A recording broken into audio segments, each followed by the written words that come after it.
is communicating or not, but, oh, okay. No. There we go.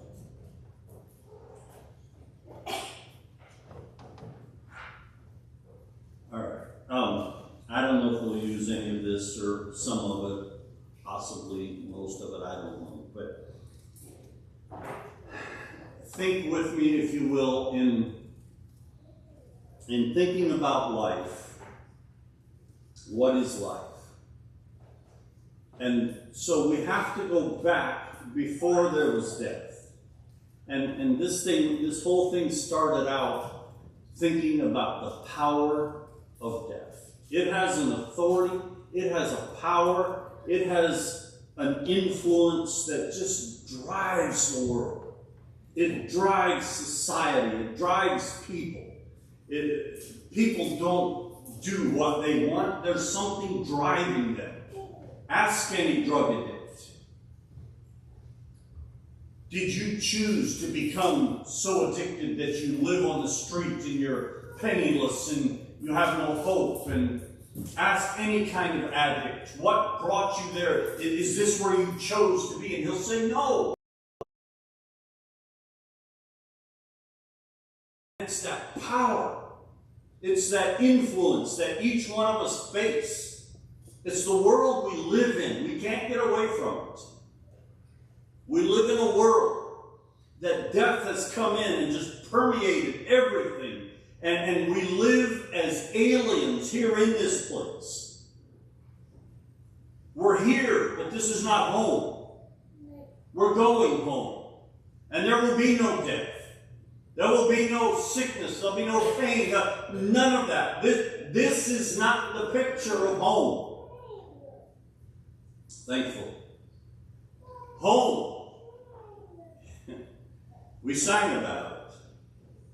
But right now, death has such influence. And you look at politics, you look at entertainment industry, you look at business, industry in general, you look at people, just in general, out on the sidewalk, go to a fair and just sit down and observe people. They're messed up. Why would you tattoo that on you? You've got to be crazy. There's things that just drive people to do things that without that power of death, they would never do. Death has an influence and it's a power. So we have to go back before that. When God created the world, what was it like? Before sin, what was it like? You know, my wife is doing battle with rabbits right now because they eat her plants.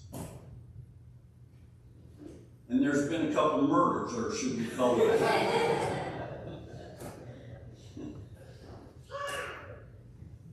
Before sin came, there were no weeds. The good plants just grew without the challenge of weeds that want to choke them. The fruit was magnificent. You didn't have to struggle to make it grow. It wanted to grow.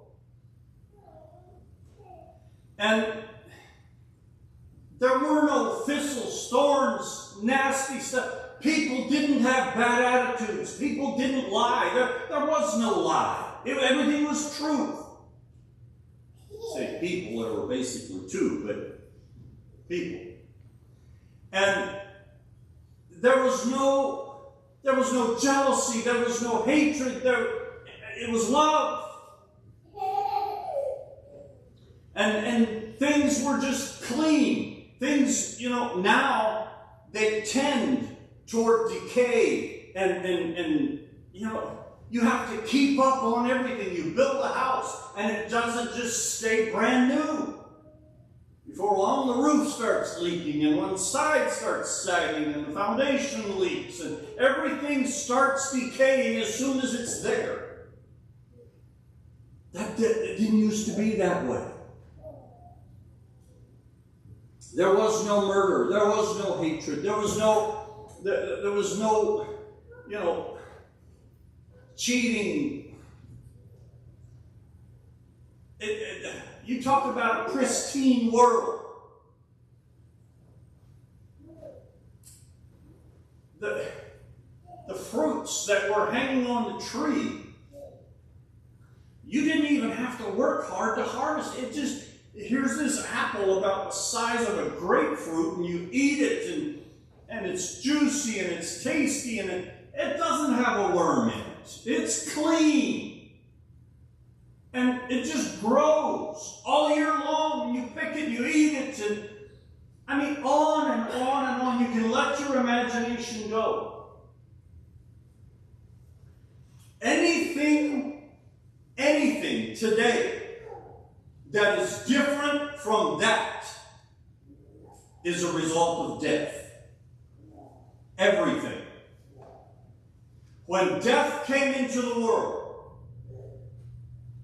it just went through like fire, just boom. I recently was listening to an interview where they were interviewing a scientist that was discussing how our brain interprets smell. And I'll quote him in some ways, but it's kind of gross. But he said, John was talking about nerves this morning, that the smell is also a nerve reaction. Something hits your nostrils, and in 100 milliseconds, that's 1/10 of a second, that thing that you smell, the farmer just did his thing along the road. Before you can reach down to turn that window up, it's already in your bloodstream.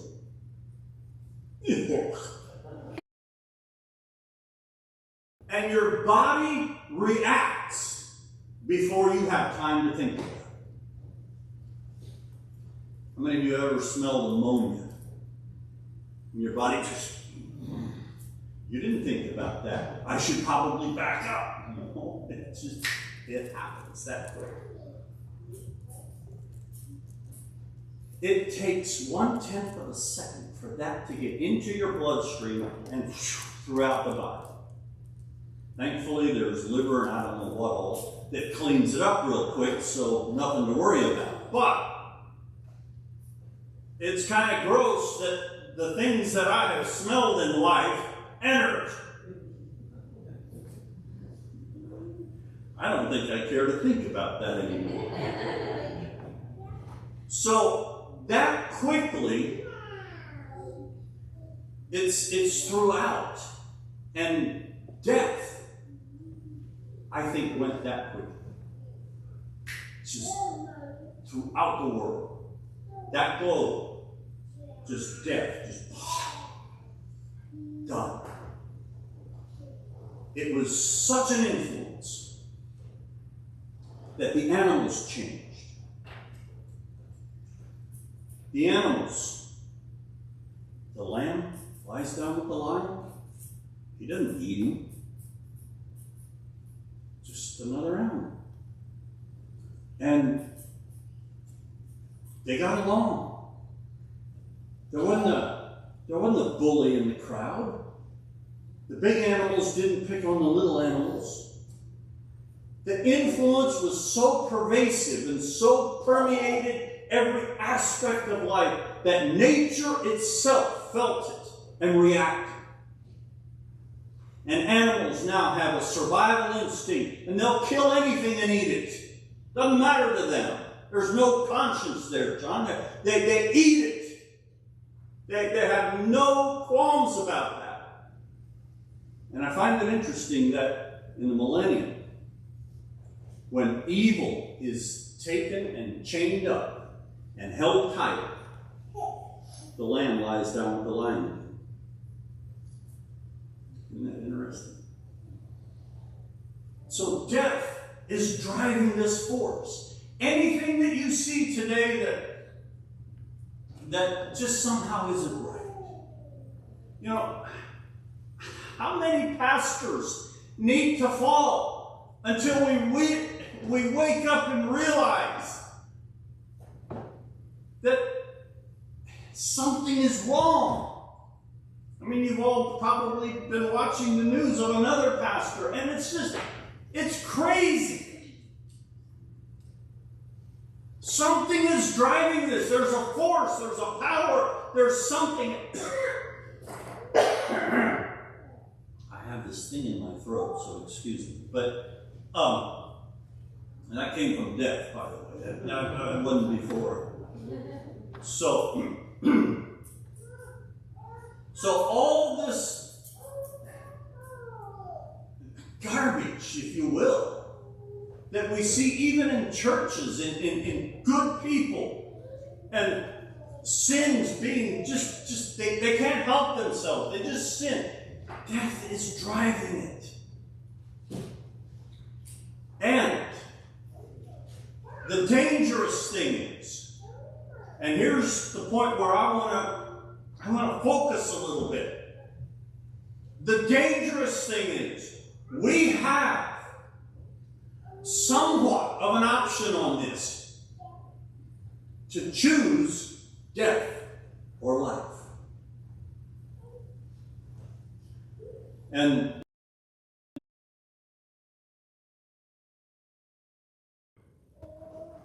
so, when sin came into the world, everything changed, and it changed dramatically. Everything changed.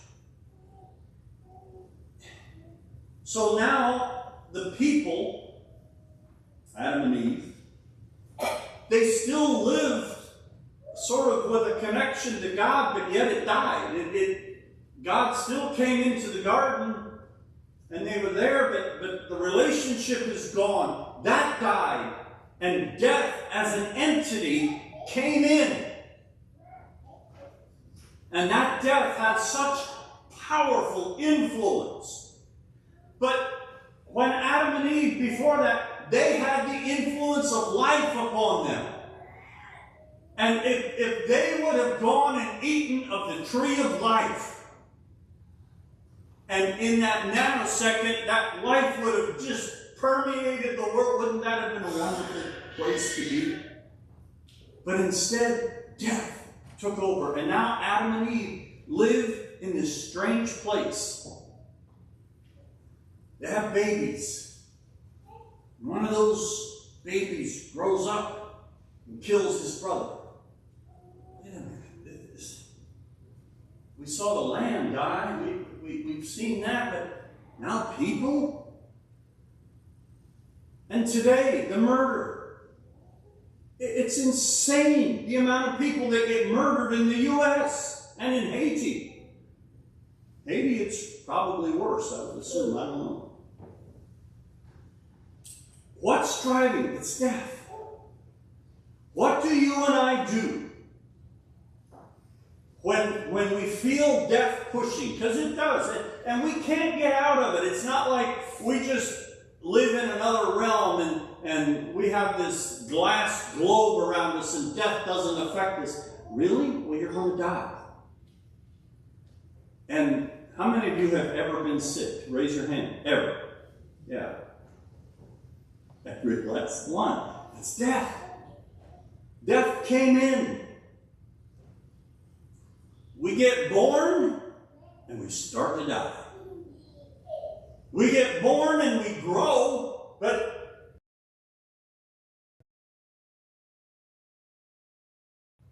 what encouragement, huh? I hope I can turn this around.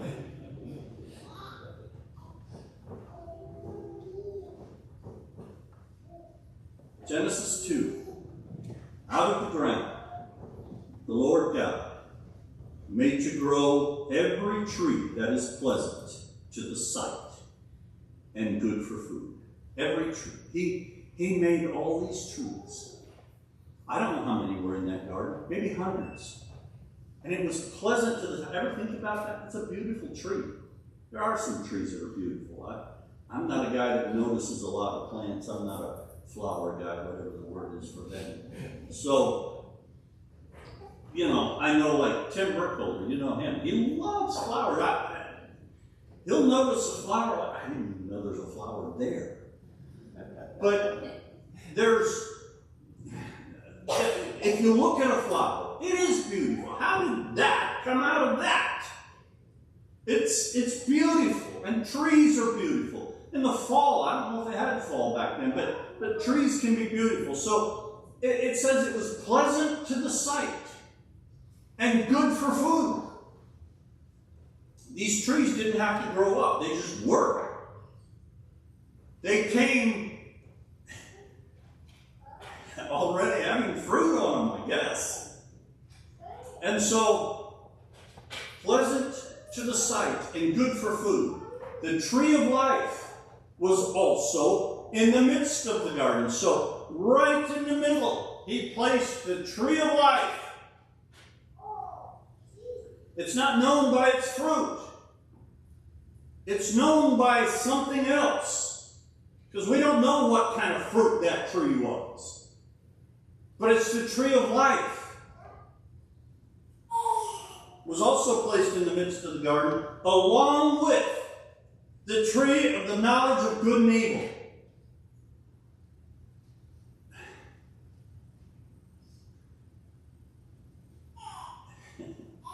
How much time do I spend on that? Why is it wrong to eat of the knowledge of good and evil? Well, because God said so, right? Good answer. Can you explain it further? No.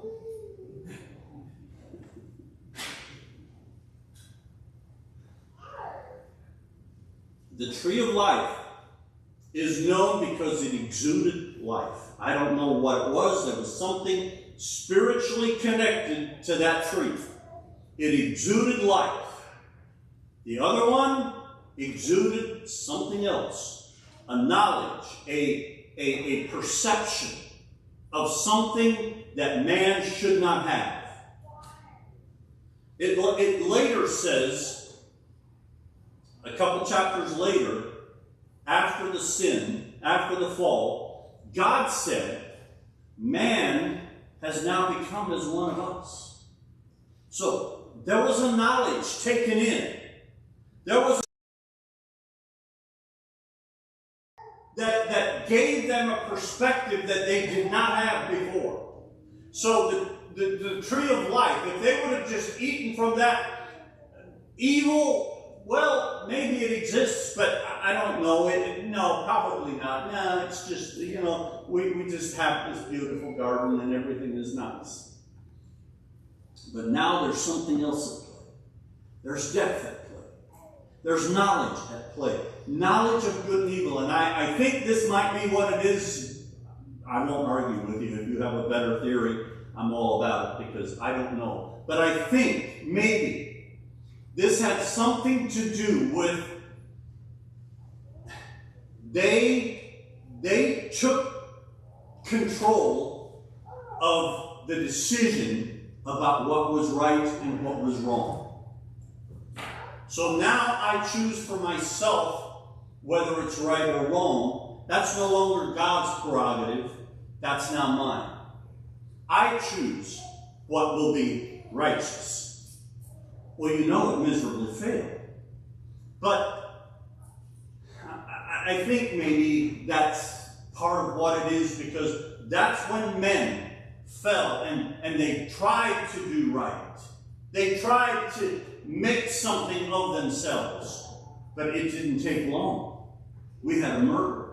We had all kinds of other things. We have jealousy. We have all the things. I mean, it didn't take long.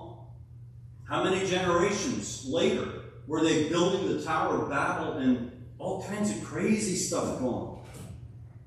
Man deciding what is right and what is wrong. Man determining their own righteousness. Man deciding this is righteous and that's not. And that's no longer the prerogative of God. And God has to absolutely prove the fatality of that mindset. It takes 4,000 years of proof.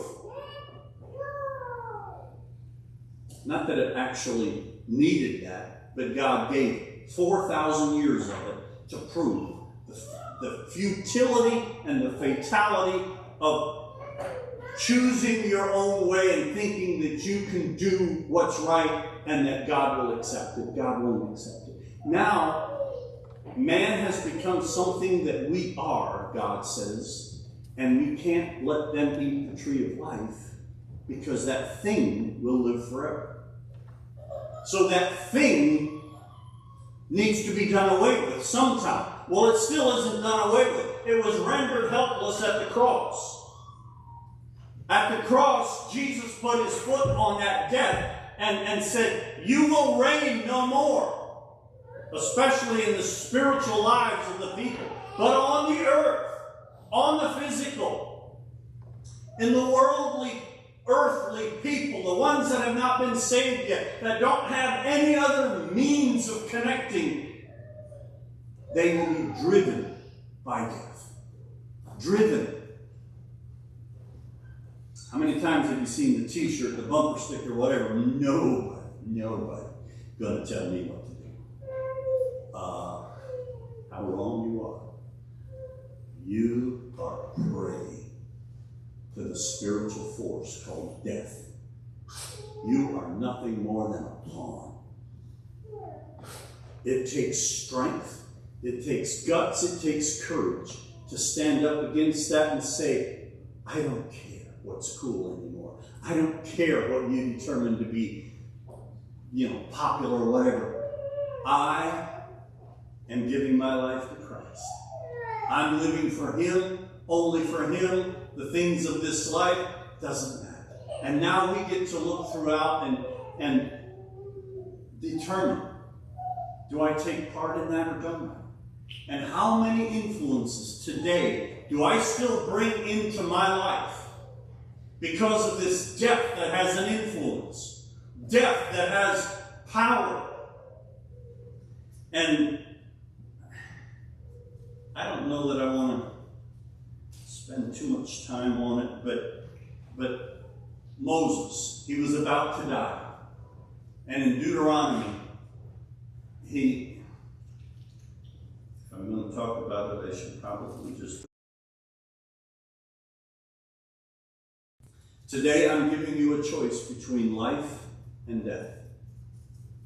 And how many of you heard John talk about I forget what he calls it, but I think the Thesaurus prayer or something like that. Thesaurus praying or something. In other words, you repeat it with a different word, but it means the same thing. Thesaurus praying. So, guide us, lead us, direct us. Guide us, lead us, direct us. And so, this is Thesaurus here. Life and death. Prosperity, disaster. And there, if you look at these Hebrew words, prosperity and disaster, these were translated as other words in Scripture, so many of them. I have them on here, but it's probably 20 or so words.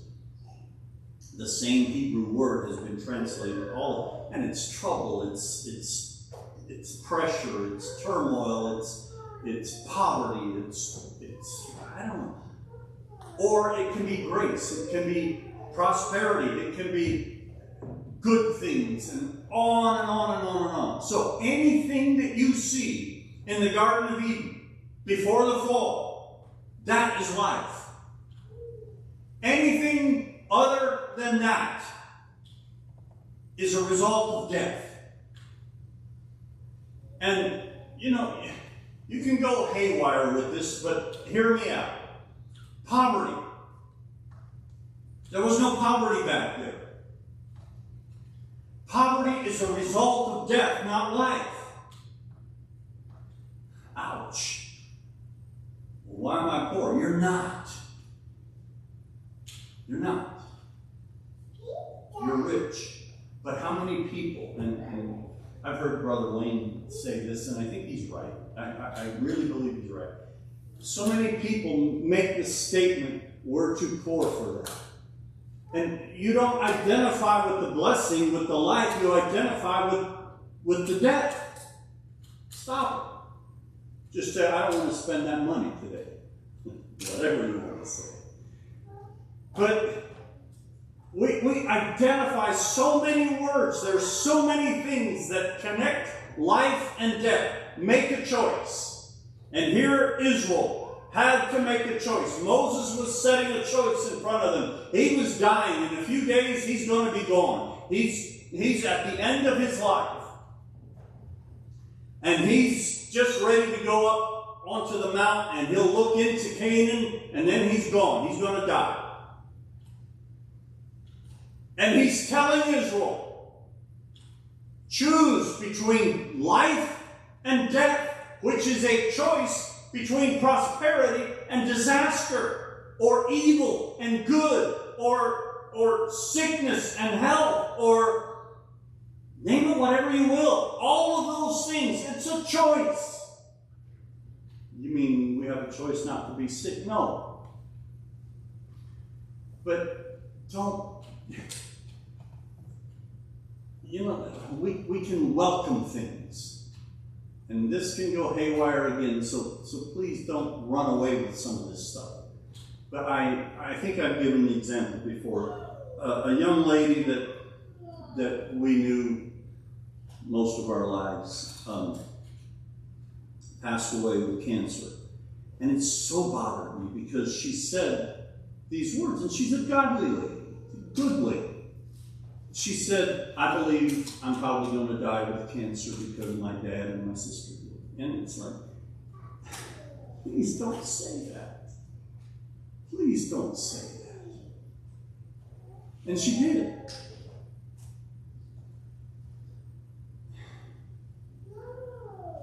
You know, there's one verse. Let me see if I can quickly get to it.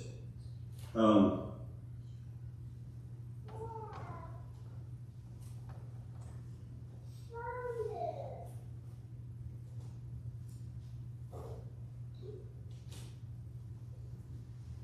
here it is. I'm almost there. So, here. Today, I have given you the choice between life and death, between blessings and curses. Now I call on heaven and earth to witness. I call on heaven and earth to witness the choice you make. And Moses says, and I think it was Moses, but yes, I believe it was the Spirit of God, crying out, oh, that you would choose life. Oh, that you would choose life. Choose life. But the thing I call on heaven and earth to witness your choice. Why would he do that? Because when he calls on heaven, the source of all blessing, earth, the source of death, I call on heaven and earth to witness your choice. So if you say, I'm going to die, earth hears it and heaven submits and surrenders it. Earth, the power of death hears it and responds accordingly because you've given it the authority.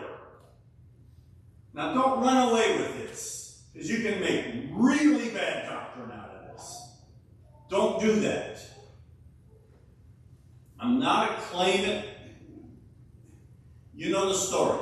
You know me, so leave it there. But when you speak life, heaven hears and earth hears. And earth has to submit and heaven releases the blessing. And when the blessing comes, you know it was God. You've all got blessings in your life in one area or another. I mean, you're blessed. You're a blessed people. And you know there's areas in your life that you wouldn't possibly be where you're at in one way or another. You wouldn't possibly be there without the power of God and His blessing upon that section of your life. Not possible. Earth had to surrender, and heaven gave the blessing. I call heaven and earth to witness your choice. So when that young lady says, I think I'm probably going to die of cancer at a young age because my father and my sister,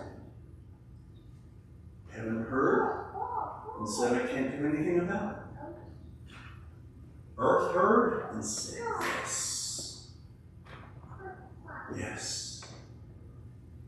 Well, then how are we? I mean, we're living with this force around us, and we're living in a realm of death. How can we ever escape and do anything?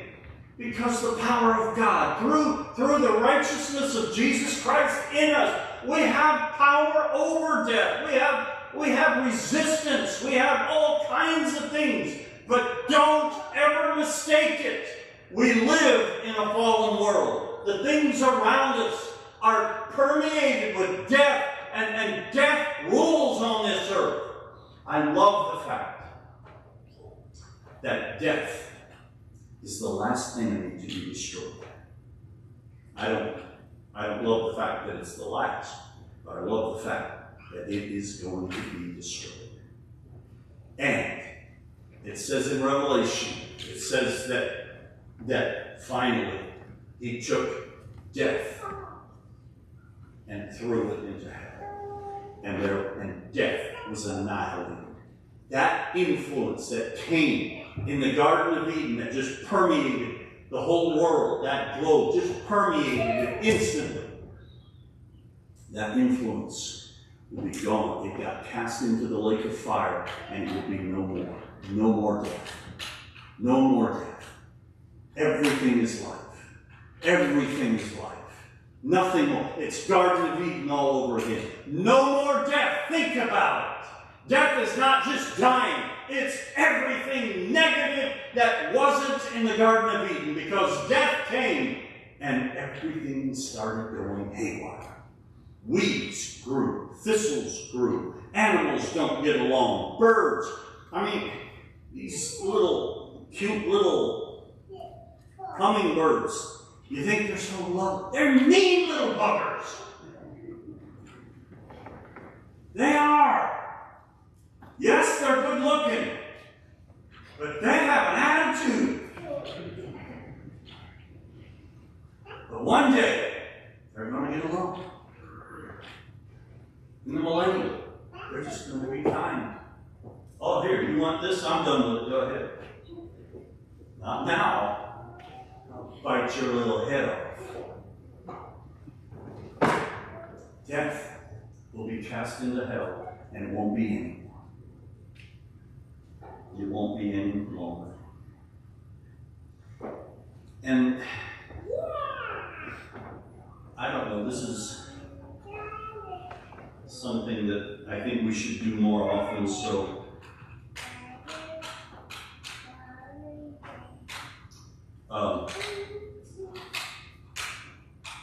I just want to read this. We may read the cursings as well. Maybe not, but at least I want to read the blessing part. And this isn't by any means the extent of blessing, but just listen to this. Or read it with me, actually, as I read it. Now it will be, if you will diligently obey the voice of the Lord your God, being careful to do all His commandments, which I am commanding you today.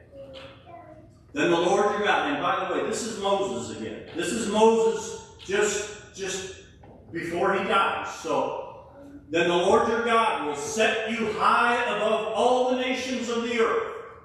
And all these blessings will come on you and overtake you if you listen to the voice of the Lord your God. You will be blessed in the city and blessed in the field. Your offspring will be blessed, and the produce of your ground will also be blessed, and the offspring of your livestock will also be blessed. The increase of your herd will also also be blessed. The flocks of your sheep will also be blessed. Your basket and your kneading bowl will be blessed. You will be blessed when you come in and blessed when you go out. The Lord will cause your enemies to rise up against you, to be defeated before you. They will rise. I mean, there's no question. They will rise. But he will cause that when they do rise, they will come out against you one way, but they'll split 7 ways. The Lord will command a blessing on you and in your barns, in all that you set your hand to do, and he will bless you in the land which the Lord your God is giving you. The Lord will establish you as a holy people to himself, just as he swore to you, if you will keep the commandments of the Lord your God and walk in his ways. All the people of the earth shall see that you are called by the name of the Lord, and they shall be afraid of you.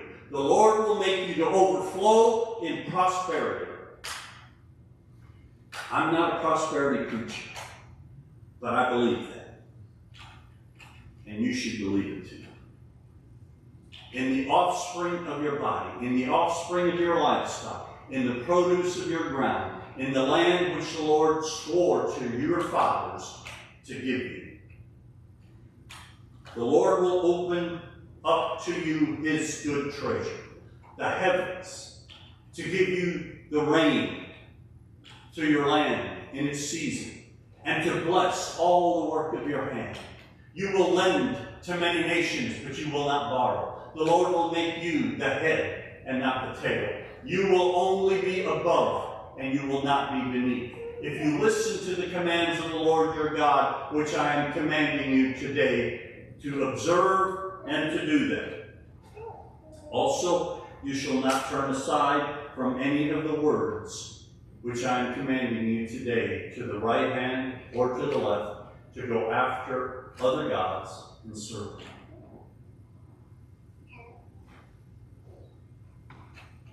How many of you believe that's for you? I mean, do you really think that's for you? That was written to the children of Israel. So, does it really apply to me? Well, does it? Do the 10 Commandments apply to you? A little nod of the head or amen might be helpful here.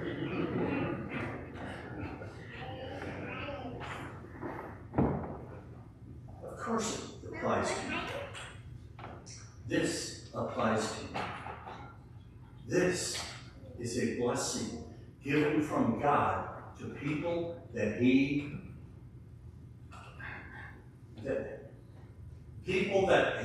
brings into himself and he calls his children. This is his blessing to those people. How many of you are a son or a daughter of God? And I hope you all are. If you are, this applies to you. Now let me ask you, is this your life?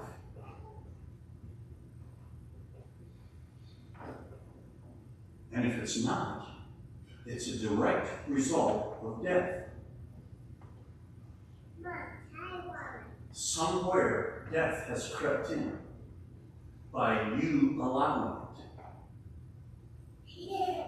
Somewhere death has had an entrance because you made the choice. When you had the choice over life and death, prosperity, goodness and evil, I forget all the words, but prosperity and disaster or whatever.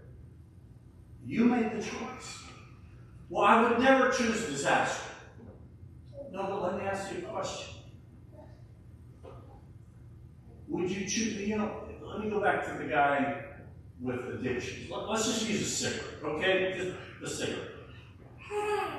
Did he choose the cigarette because he said, I'll take death, and I expect emphysema and everything else. Just give me that cigarette. I expect all the things that come with it. No, he didn't. But he didn't choose life.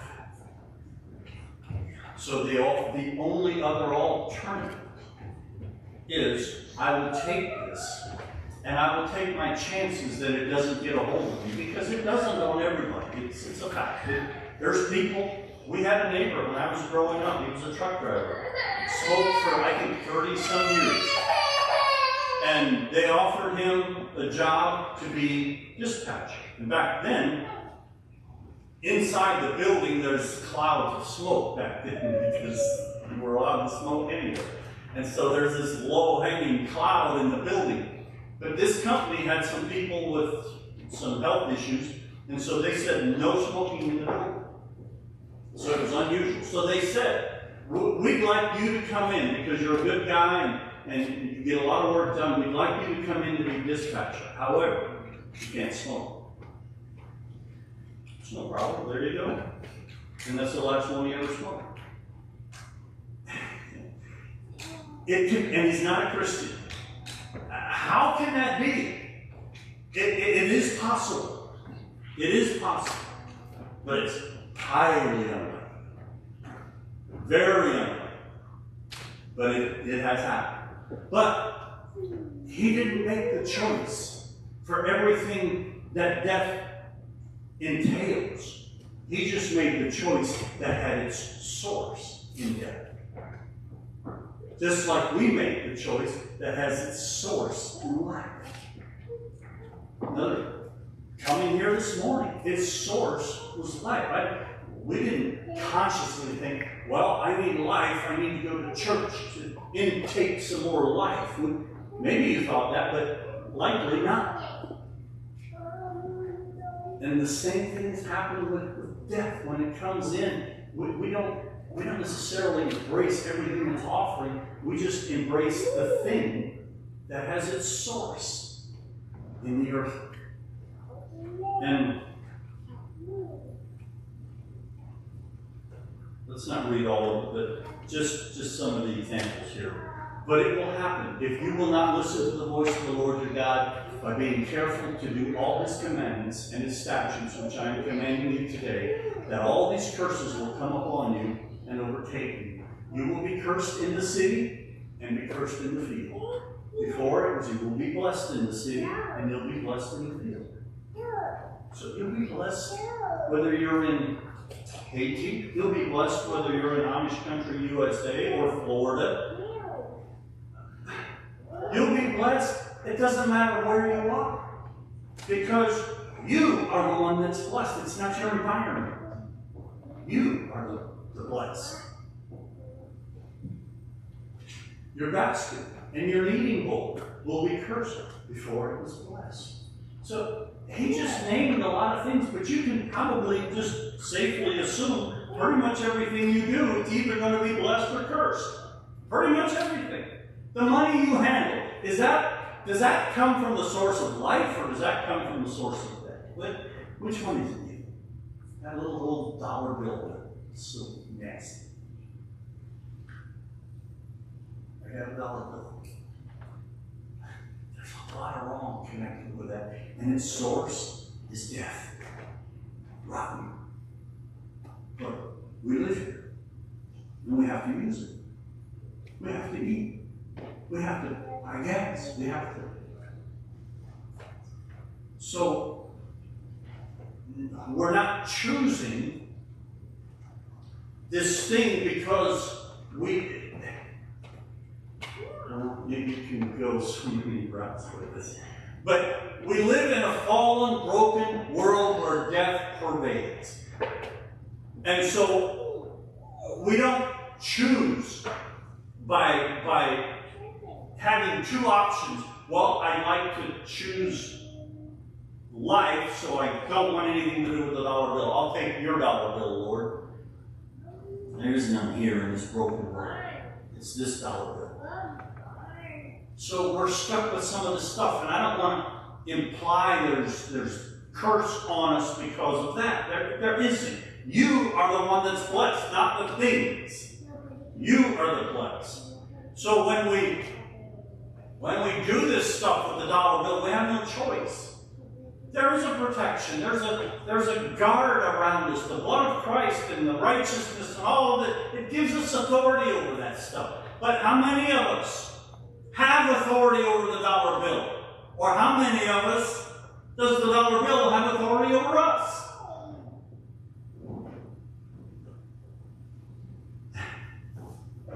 The love of money.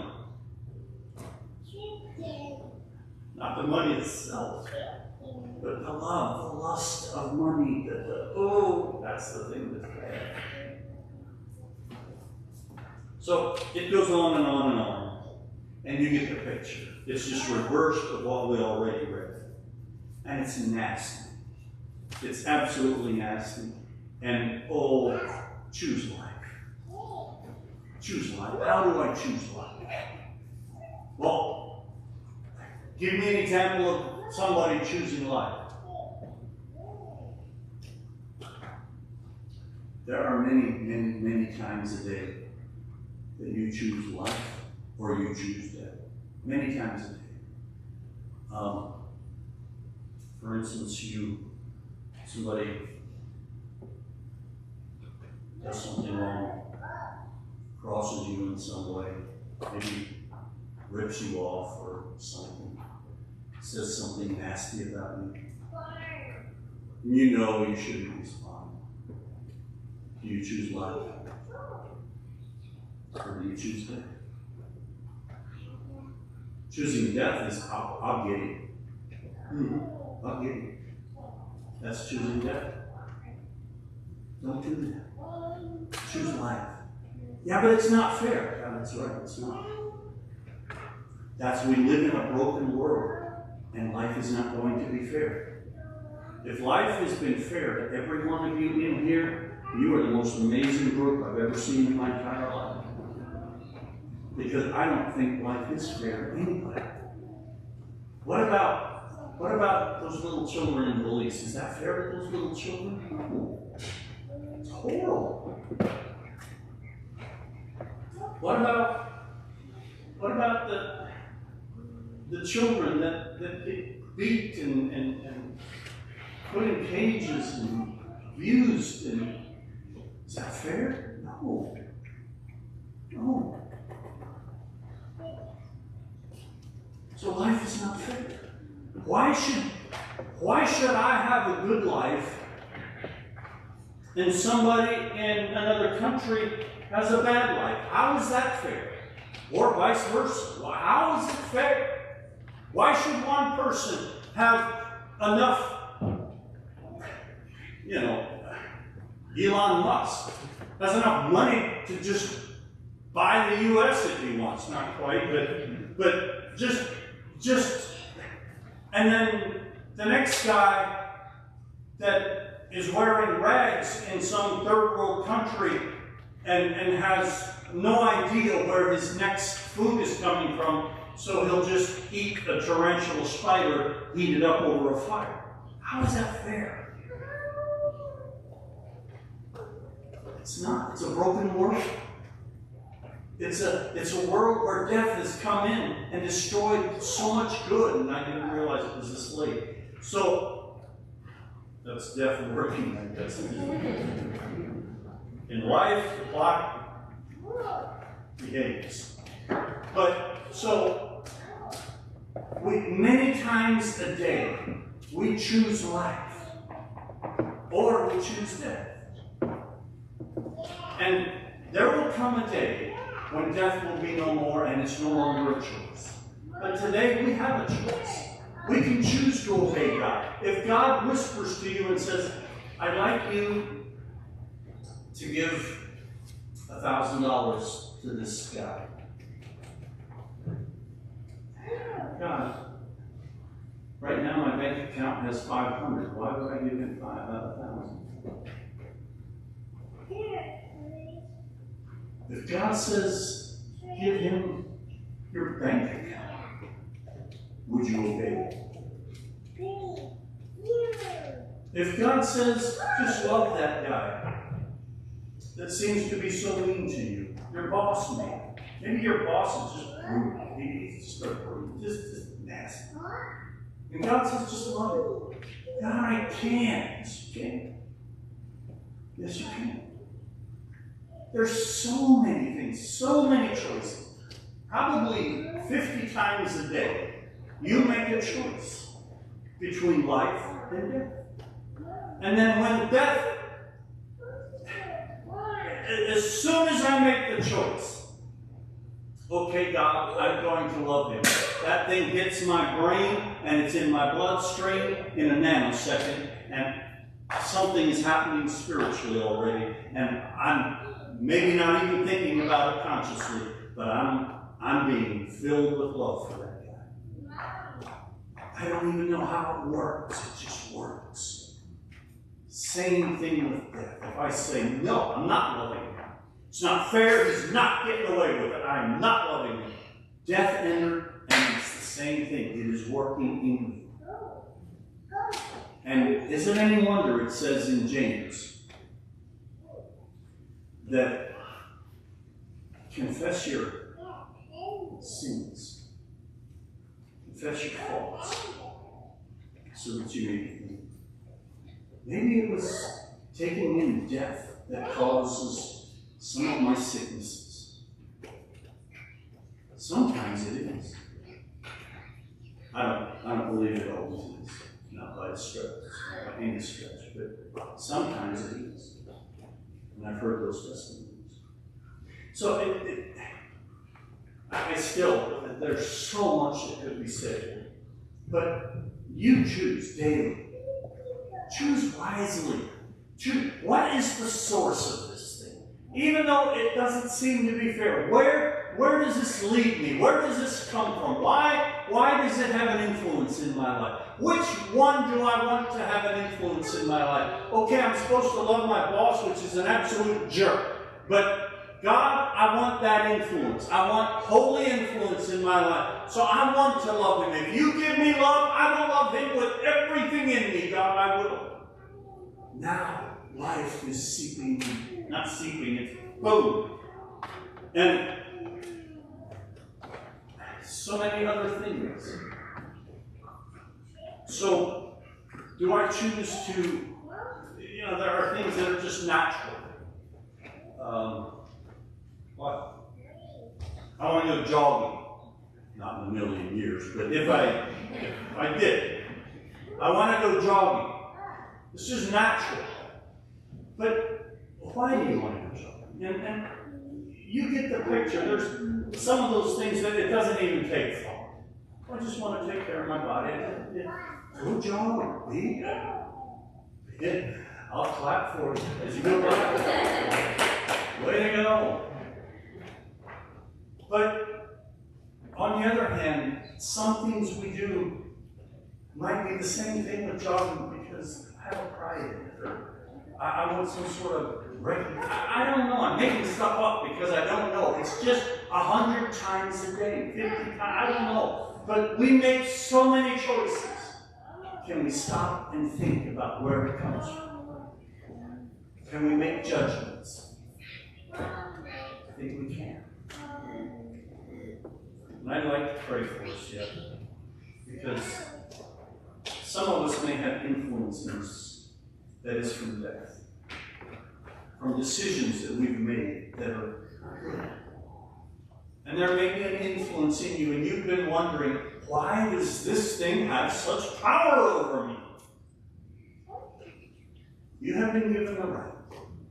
If you're born again, there is a righteousness of Christ in you that has given you authority over that thing.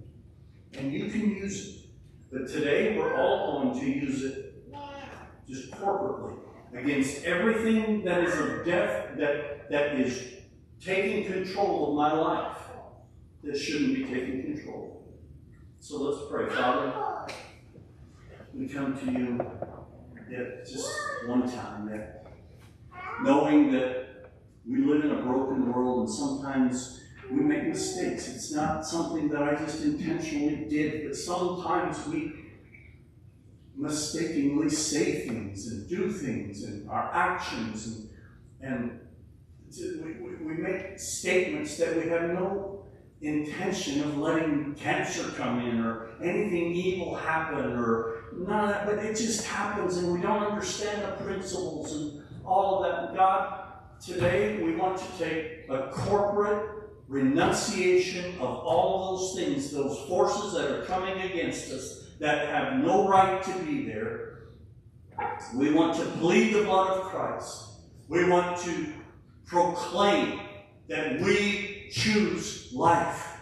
We choose nothing but life. We don't choose death or any of its little things that come with it. And oh God, I pray for, we renounce, we disown, we disembowel everything that comes from death and its sources that is taking control of the lives of everyone in this room that we don't even know about. It may be a personal struggle. It may be something that I've struggled with for 10, 20, 30 years. It doesn't matter. God, today we take authority over that thing and we cast it out in the name of Jesus. We know that you have given the church the right, and every one of us is the church. You have given us the right to cast those things out. We have power over those forces. And today we rebuke death and all of its surroundings, all of its doings. We rebuke it and we embrace life. And we take in life. By choice, we want life. We want nothing but life. And we are going to live for you. We're going to make the right choices. And I know that we are accidentally going to do something wrong, but I pray, God, that life would protect us. It would put a shell around us. We don't have to be looking for a demon behind every bush. We are protected. But I pray, God, in those things